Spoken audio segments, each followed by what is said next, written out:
It is upsetting. And my lawyers, you know, we gave our plan and they gave their plan, and what, to keep us on parole and then in bail, like, we can be a success. Tonight, another delay in the bail decision for the Quewezance sisters. Je suis capable de dire, oui, il est parti, je m'ennuie. Mais après ça, toi, il faut que tu continues à vivre. Parce que tu as d'autres gens qui ont besoin de toi.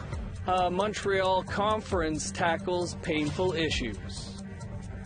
This is going to open up houses to go to the National Center now for government records. And a chair of residential school documents has been appointed.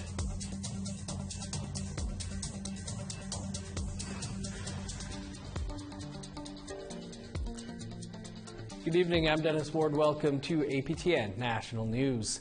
We begin tonight in Yorkton, Saskatchewan, where a decision about Odelia and Narissa Quewezance's bail hearing was expected today. Last month, Justice Donald Lay delayed a decision because he was about to go on holidays. Set a court date for today. APTN's Priscilla Wolfe is in Yorkton to update us on what happened. Odelia and her sister had a bail hearing on January 17th and 18th in Yorkton, Saskatchewan. They were convicted in 1994 of second-degree murder in the death of 70-year-old farmer Anthony Joseph Dolph near Campsack. Their cousin, Jason Cashane, eventually claimed responsibility for the murder.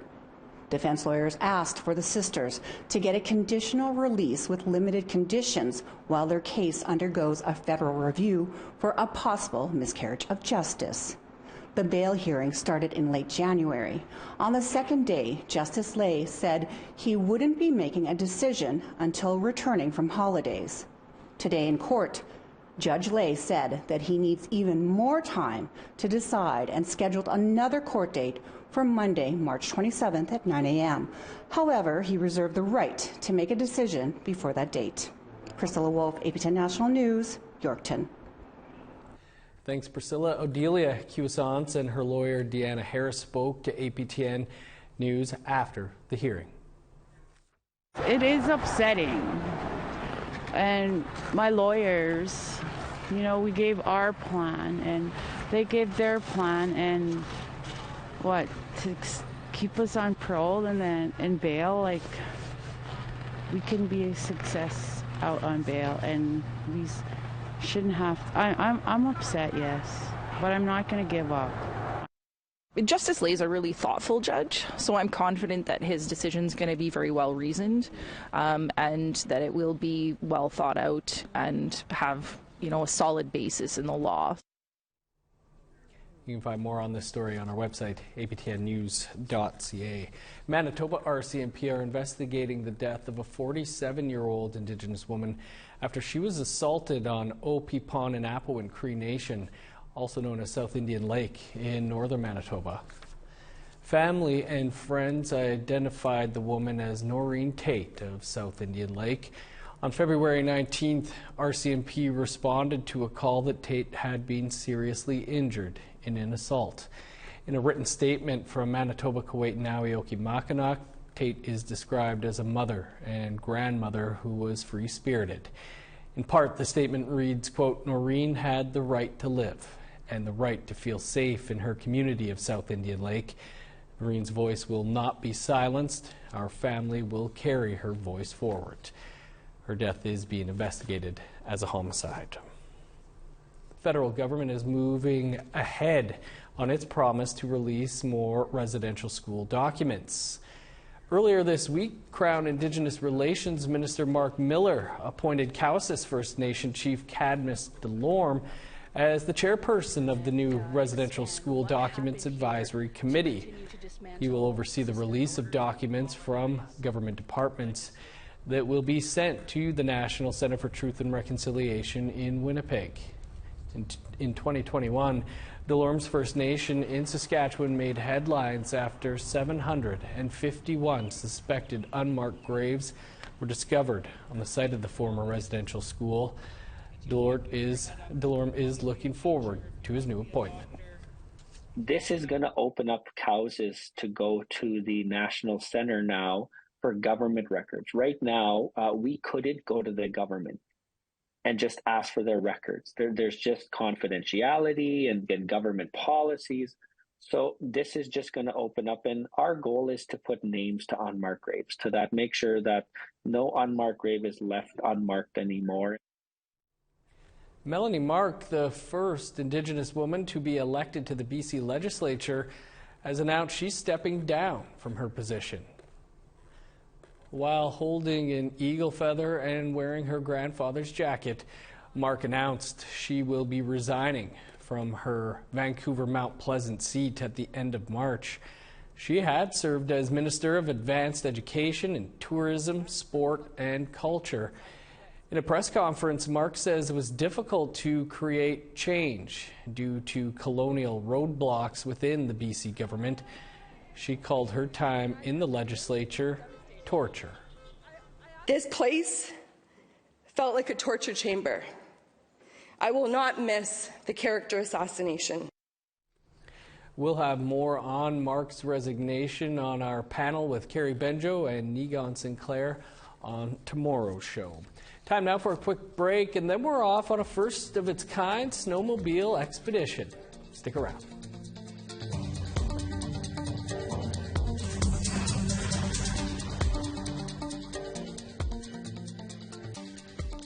Welcome back. Thousands of Indigenous people traveled to Montreal last week for a conference on suicide prevention. Amelia Fournier spoke with workshop leaders about how communities can help each other. And a warning, the story mentions self-harm and residential schools. There were joyous reunions and more somber discussions at the first fully in-person Dialogue for Life conference since the pandemic. J'ai dû réorganiser ma vie rendu au Lac-Simon. Micheline Anishinaabe is a grief counselor from Lac-Simon, and she has, unfortunately, been very busy the past couple of months. The Anishinaabe community and its sister community of Kitsisakik had a wave of suicides in December and January. Her workshop was overflowing with Indigenous people learning how to deal with loss. Comme le monde, ils sont venus me voir pour l'atelier, ils sont encore dans les dénis. Ils ne sont pas capables de faire les autres étapes. Drawing from personal experience of the loss of several family members, she leads them through the 5 stages of grief adapted to Indigenous realities, J'ai surmonté les pertes et les deuils. including reorganizing your life after a loss and seeking care from elders and psychologists. Il faut que tu sois capable de dire oui, il est parti, je m'ennuie. Mais après ça, toi, il faut que tu continues à vivre. Parce que tu as d'autres gens qui ont besoin de toi. Moi, c'est comme ça que j'ai vu mes pertes et mes deuils. Kateri Oosterrijk of Ganawage leads workshops to give people tools to recognize suicide warning signs and help those in distress. She says awareness is key for helping others. That if we start talking about mental health and learning how to do interventions of suicide, we help our youth understand that as adults we're safe people to talk to, and that we're not going to be judgmental about their reasons for suicide. That really is about keeping them alive. Elder Eli Lorney Bob of Atika Megsheng Anishinaabe First Nation in Northern Ontario held a workshop on the importance of traditional teachings. He says that it's important to take time and provide a safe space for people.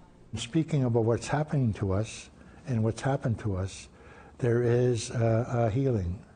There is a destination. And it's a very for sure destination. And it gives you strength just to be able to even put it to words, put it to music, put it to the wind. Harry Snowboy from the Cree Nation of Chisasibi in northwestern Quebec was one of the on-site traditional healers for attendees. He says that Dialogue for Life helps raise awareness of suicide by identifying the causes of people's pain, like the residential school experience. Stop calling them schools. They were not schools. They were detention centers. It was kidnapping of a people, kidnapping of children from their homes. Schools do not have burial grounds. Snowboy says healing is a slow process that will carry on beyond his lifetime. You know, I tell my kids, I said, don't carry on my hurt. Don't carry on my trauma. Learn from my trauma, my hurt. Don't carry it, you know. Be better. Emilia Fournier, APTN National News, Montreal. Well, it's not your typical boys' trip.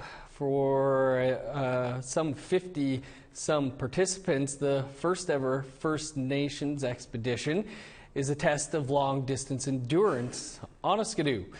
Our Lindsay Richardson was there for the takeoff. Vous êtes des guerriers pour la réconciliation, puis vous faites ça dans la justice pour nous tous. With the smell of exhaust in the air, the First Nations expedition surges ahead, traveling the first leg of a 3-week, 4,500-kilometer journey into the depths of ancestral Indigenous territory. Surtout hâte d'aller voir, de partager tout l'amour qu'on envoie. C'est de l'amour, c'est de la chaleur, c'est l'être humain. C'est ça la réconciliation. It's a first-of-its-kind expedition, bringing together 56 participants from First Nations across the province in hopes of bringing awareness to causes of interest. The death of Manawan member Joyce Echequan, for one. Every child matters, and the impacts of residential schools are others, as well as MMIWG. There are strong messages behind all of this. It needs courage, and I think that's what our people need to see. But pulling it together was not an overnight feat. It's been 2 years in the making. Machines are rigorously checked before takeoff, with participants checking supplies off a long list. We need to have lots of stuff, surviving stuff for the whole expedition. It's about 250, 300 kilometers a day.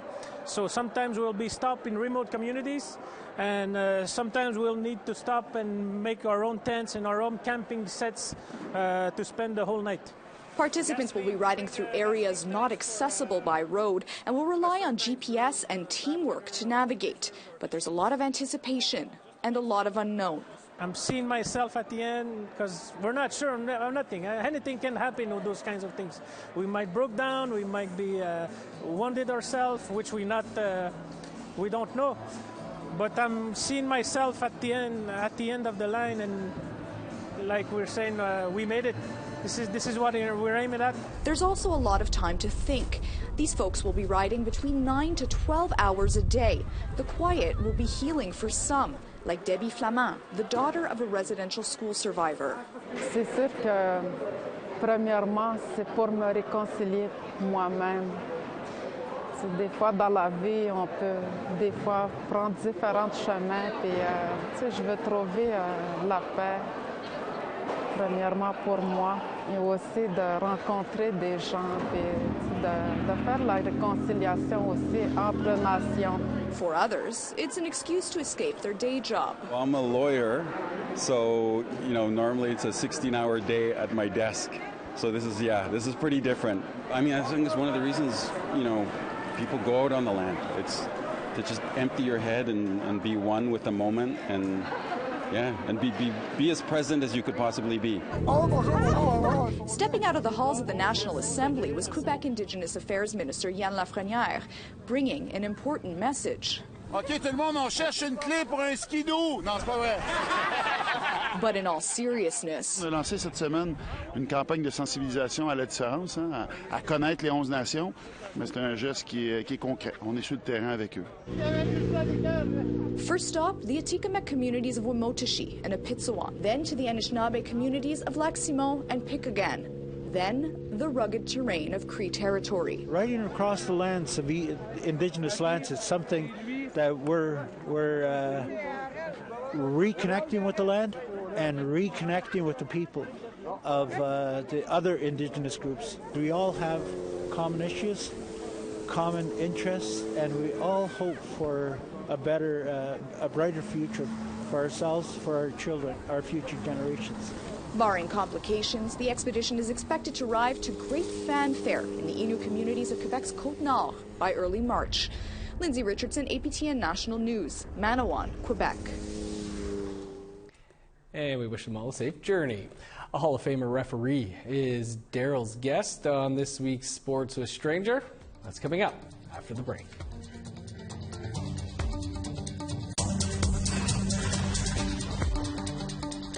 Welcome back. Time now for our photo of the day. And today's picture comes to us from Colin Smith on Instagram. He tagged us in this great shot of a totem pole being returned to Nuxall First Nation from the Royal BC Museum. If you want to be featured as our photo of the day, email your picture to share@aptn.ca, or you can tag APTN News on Instagram. Now let's take a look at tomorrow's weather forecast. Starting on the East Coast, -6 with snow in Halifax, 9 below and snow in Fredericton. -28 in Kuujjuaq, sunny, and -26 in Nain. -14 with snow in Montreal, snow and 11 below in Quebec City. -11 in Sault Ste. Marie, 12 below for North Bay. Sunny and -10 in Thunder Bay, a sunny 15 below for Sioux Lookout. -18 in God's Lake, Norway House, and the Paw. 19 below in Winnipeg, sunny, and -16 in Dauphin. 23 below for Regina, -21 in North Battleford. 22 below in Meadow Lake, sunny and 18 below in La Ronge.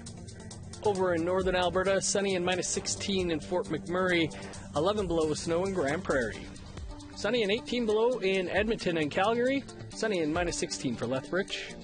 0 in Vancouver, +1 in Victoria. -16 in Prince George, snow and 15 below in Dease Lake. Snow and -12 for Old Crow, 11 below in Whitehorse. Snow and -18 for Yellowknife, -9 with snow in Norman Wells. Flurries and 18 below in Sax Harbor, -10 with snow in Paulatuck. -29 in Baker Lake and Chesterfield. -32 with snow in Resolute, sunny, and 35 below in Igloo Lake.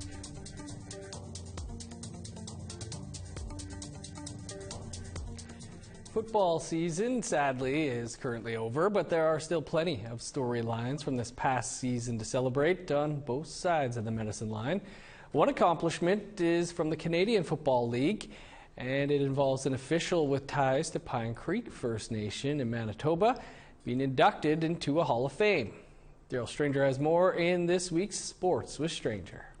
Hello and welcome to another segment of Sports with Stranger. I'm joined by Brian Krupolo, the first status official in the CFL. And Brian, it's great to speak with you. Thank you so much for being here. Thank you. I appreciate it. So you were recently inducted into the, I want to make sure I get this right, the North American Indigenous Athletics Hall of Fame as an official. When I say that, what does that mean to you? It's a huge honor, even just to be nominated for something like that, but to actually receive the recognition for the work that's been done, I think it's pretty cool. So when did you find out, and what was your reaction when you did find out, like, hey, I'm going to be in the Hall of Fame here? It was a couple of months ago where he reached out and started explaining the process, and just like you said, it was like in the Hall of Fame. I'm still officiating. Are you sure you're talking to the right person? And he was very adamant, and it was as a result of some of the work. So it was a very humbling experience to be recognized for that.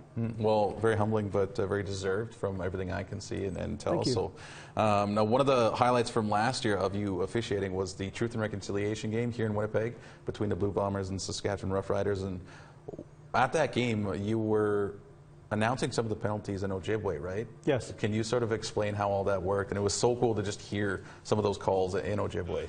Back it comes. Oman Zimmerman, Saskatchewan. Going back 10, repeat second down, Nishwe-Weg. That is Brian Krupolo, the field judge, first Métis official in CFL history, and he is doing the announcement tonight. It started at camp last year, our football camp. I was talking to Darren Hackwood, and the playoffs were on, and they were talking about some of the games being done in Cree at the time. The hockey games were being done at Cree, and we said, well, that'd be kind of neat if we could do that in Ojibwe. I've been taking lessons, and I didn't think anything would happen with it. And the league, he took that back to the league, and they said, yeah, do it.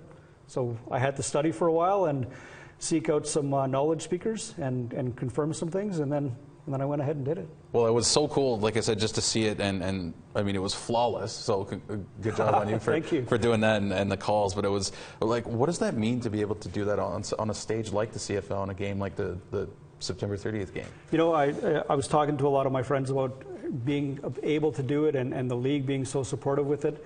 To do it on Truth and Reconciliation Day for the CFL, and you know, the sea of orange that was in the crowd for that day for the game, and the excitement and everything that was going on. And I was talking to my friends and said, it's kind of cool to be able to do this in front of 30,000 people to announce these penalties, until they reminded me that it was on TV and there was a couple of million people watching. So that amped the pressure up a little bit. And all the way through, they were super supportive. How can we help? What can we do? And there was nothing that anybody could help me with. I had my little card with the penalties, and I got to do the first penalty, a holding penalty, and then it was right after that it was okay, let's just let's get back to football. That part's done, and it was fantastic.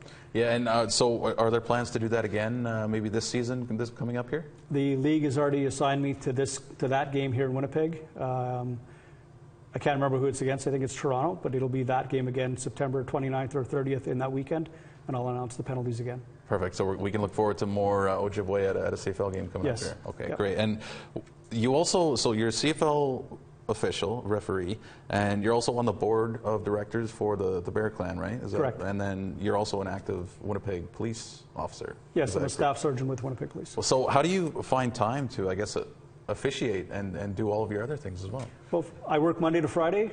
Football is usually on the weekend. Very supportive friends and family that help out when we were doing things as I went through my career. Work has been good to give me time off. I spend a lot of time writing grant applications when I'm sitting on a plane for the Bear Clan and that kind of bookkeeping stuff, so I help out wherever I can, and I find the best use of my time wherever I can. So then what's next for you and all of the things that you do?